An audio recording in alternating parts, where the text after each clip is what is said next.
Nakakalimutan ka na ba at gusto mo na lagi kanyang maaalala at lagi kanyang hahanap-hanapin? Hello mga guys, kumusta kayo? Panibagong araw, panibagong video na naman tayo.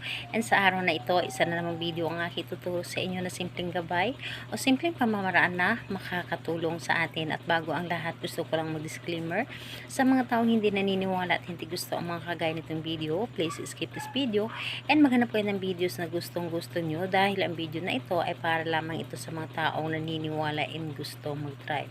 Sa lahat po ng mga nagko-comment dito sa aking video dito sa loob ng aking channel, mag-ingat sa lahat ng mga nagre-reply sa inyo na dinadala kayo sa kanilang WhatsApp, in-imo app upang makaiwas po tayo sa scam.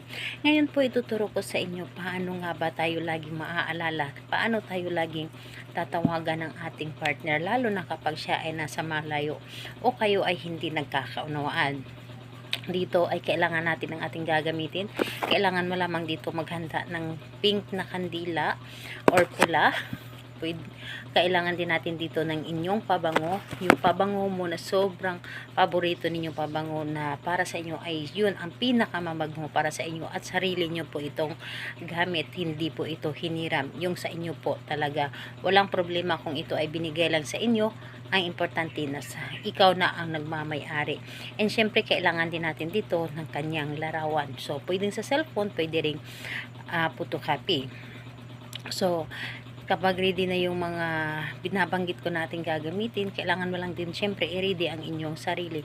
Kailangan na alam mo sa iyong sarili na gustong-gusto mo itong gawin, na naniniwala ka at gusto mo na lagi kang maaalala at hahabulin ng inyong partner. So dito ay pwede mo na itong umpisahan. Ang gagawin mo lamang dito, sindihan mo lamang itong kandila gamit ang inyong panindi. Sindihan mo at ilagay mo ito sa iyong harapan.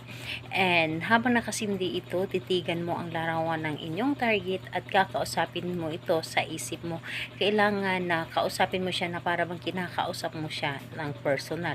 So kapag nakakausap mo na siya or natitigan mo na ito, isprihan mo ang kanyang larawan ng pabango.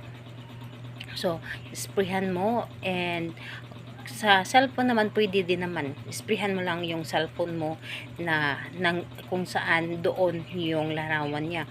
So isprihan mo lamang at irarab mo ito at tsaka mo dito sabihin ang inyong nais. Halimbawa, sambitin mo yung pangalan niya at apelyido at sabihin mo dito na lagi mo akong maaalala, hahabulin mo ako palagi at ako lamang ang lagi mong mamahalin, ako lamang ang lagi mong iisipin, ako lamang ang lagi mong hahanap-hanapin. So yun ang sabihin mo, at kung gusto mong dagdagan wala pong problema as long na nanggagaling po sa inyong puso. Kung magtatanong ka kailan siya pwedeng gawin siya sa kahit anong araw at oras, basta tahimik ang paligid para mas mabilis tayo mapapakinggan ng universe at makapag-focus ka sa paggawa nito. So, ayun po. Salamat po sa inyo. Bye-bye everyone. God bless us all.